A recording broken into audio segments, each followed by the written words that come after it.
Magkapatid kami? Sinong kapatid mo, anak? Wala po, tay. Bakit po? Anak, wala na ako sa trabaho. Tay, pero wag ka mag-alala, anak. Iisip ako ng paraan. Hindi tayo maghihirap. Magtutulungan tayo dito, tay, ha? Kaya natin to. Salamat, anak. Susan, sure ka ba dito? Last money ko na kasi to eh. Magtiwala ka lang, Ramon. Para sa anak mo. O, ito na mga pinagawa mo, ha? Magbenta na tayo. Tara na. Sige, tara. Scarlett, ayaw sa'yo ng nanay ko. Ayaw niya akong magipagkaibigan sa'yo. Pero hindi niya ako mapipigilan. Michael, may kailangan din akong sabihin sa'yo. Yung nanay mo, tsaka yung nanay ko. Kailan ka pa natutong hindi sumunod sa akin, Michael, ha? Ma, dahil ba sa babaeng to? Please, tama na! Ayaw mo talaga makinig sa akin? Pwes, ipapadala na kita sa US at doon ka na mag-aaral. Michael! Hindi ka pwedeng mamatay!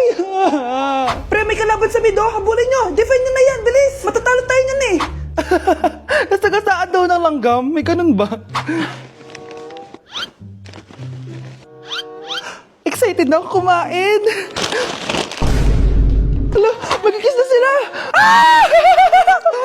Let's go, guys! Ayan, malapit na! Yes! Panalo! Bakit ganun siya tumawa? Grabe, ubos agad. Wala na naman!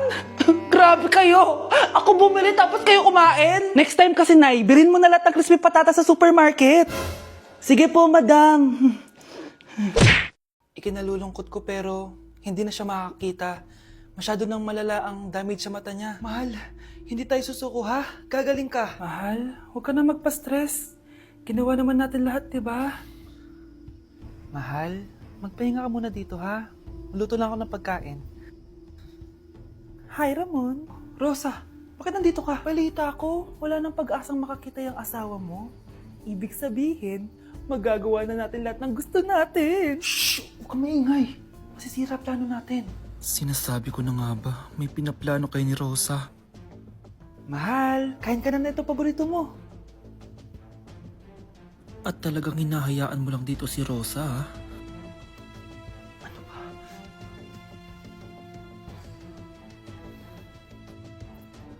Walang ya kayo, sa harap ko pa talaga at sa sarili kong bahay. Tay, nabalitaan ko yung nangyari kay nanay. Ipagdasal na lang natin na gumaling pa rin siya, anak. May CCTV dito sa bahay. Kailangan kong makuha yung mga files na yun. Nay?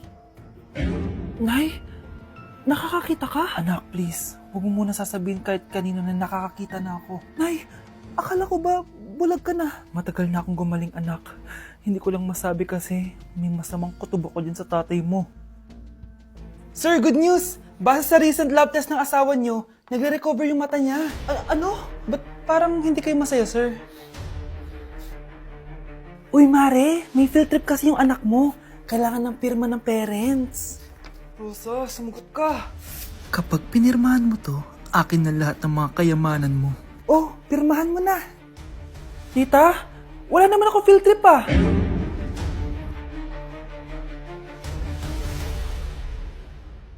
Kapag pinirmahan mo to, akin na lahat ng mga kayamanan mo.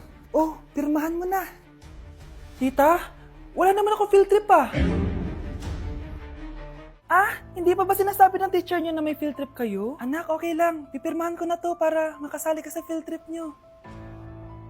Walang ya ka talaga, Rosa. Wala ka talagang titira sa akin, ha? Manda ka talaga sa akin.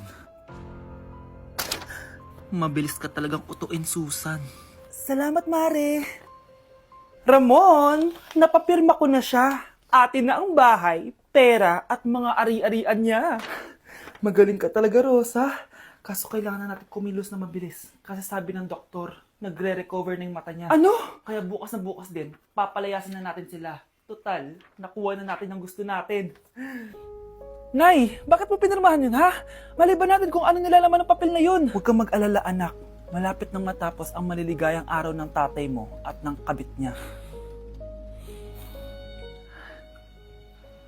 Tita, bakit may dala kang maleta? Aba, syempre. Lilipat na ako dito sa bago kong bahay. Ano?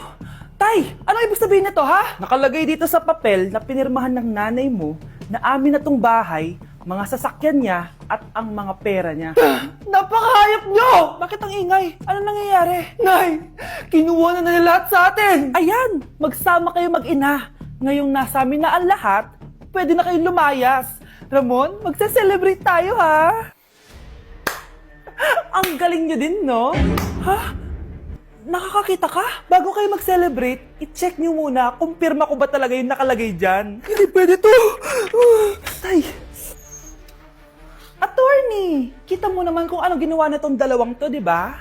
At nandito na rin ang ebidensya na magpapatunay na naghaharutan sila sa loob ng bahay ko. Anong gagawin nyo sa amin, ha? Mahal, huwag mo naman gawin sa amin to, please, oh. Magbabago ako, please. Oh, eh! Sorry kung natatapakan kayo pagka-love team nyo, ha? Arestuhin nyo na yung mga yan. Mag-celebrate kayo sa kulungan. Kayong dalawa, sumama na kayo sa akin sa presinto.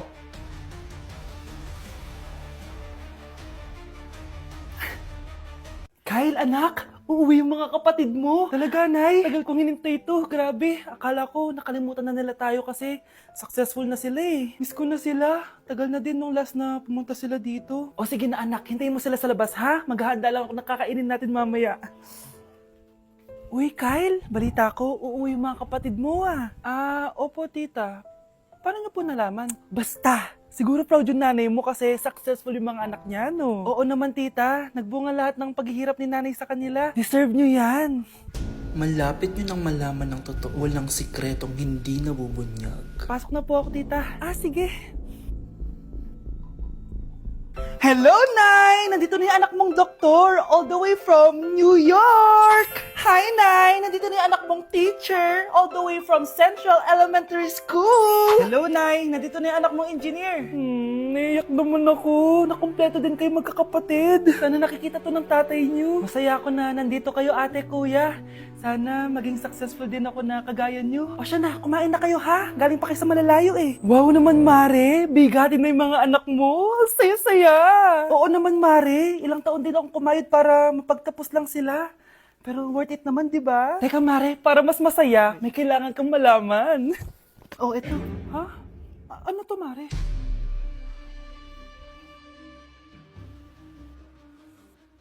Nay, bakit po? Mga sinungaling kayo?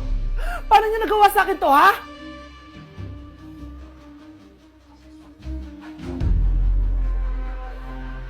Nakikiramay po ako sa pagkawala ng asawa nyo. Masakit para sa amin ang pagkawala niya. Kailan pala namin makukuha yung mga ipapamana niya sa amin? Ipaprocess pa po namin yun, ma'am. I-update na lang po namin kayo. Sige po, attorney. Sakit ng pagkawala niya. Nay, tignan mo, may medal ako. Ano namang paki ko dyan? Di ka ba proud sa akin? Hindi. At wala akong paki sa'yo. Iniwan ka na ng tatay mo, di ba? Kaya pwede ka nang umalis dito. Bakit ka ba ganyan sa akin, Nay? Huwag mo nga ako matawag-tawag na nanay dyan. Kadiri! Hindi kita anak. Ang nanay mo, wala na. Malandi kasi. Nay, gutom na ako. Ay, gutom na baby ko. Wait lang, mag-order ako ng steak for you, ha? Yay! Steak, my favorite! Ampun lang pala ako. Nasaan na yung totoo ko, nanay?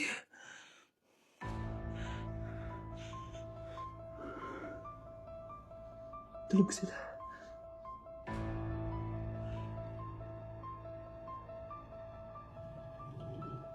Nasaan na yun? Ito ba si nanay? Ay! Sino ba ito tumatawag na to? Muntik na yun. Attorney? Hello, ma'am. May update na po sa ipapamana ng namatay niyo pong asawa. Sige. Punta ka dito sa bahay. Sa wakas, ito na yung araw na pinakahihintay ko. Hoy, ikaw! Pag dumating dito si attorney, magtago ka. Hindi niya pwede malaman na may isa pang anak ang asawa ko. Sige po. Ma'am, nakuha na po namin yung last will and testament ng asawa niyo. Ang nakasulat po dito ay, ang 50% ng kayamanan niya ay mapupunta po sa inyo. Ha? Mali ata yan, attorney. Dapat 100% ang mapupuntang kayamanan niya sa amin. Kami lang ang pamilya niya eh. Bali ma'am, ang nakasulat po kasi dito ay ang isang 50% po ay mapupunta sa isa niyang anak. Ano? Baka yan yung isa naming anak na nawala? Oo, sa amin na lang yan. Ako ang isa pang anak ni Ramon. Ang isang 50% po ay mapupunta sa isa niyang anak. Ano? Baka yan yung isa naming anak na nawala? Oo, sa amin na lang yan. Ako ang isa pang anak ni Ramon. Oh, akala ko bang nawawala yung isang anak ni Ramon? Attorney naman, huwag ka maniwala dyan. May sakit kasi sa utak yan. Wala akong sakit, attorney. Maniwala ka, please. Kailangan ko pa ng sapat na ebidensya para maniwala ako sa'yo. Sige na, babalik na lang ako.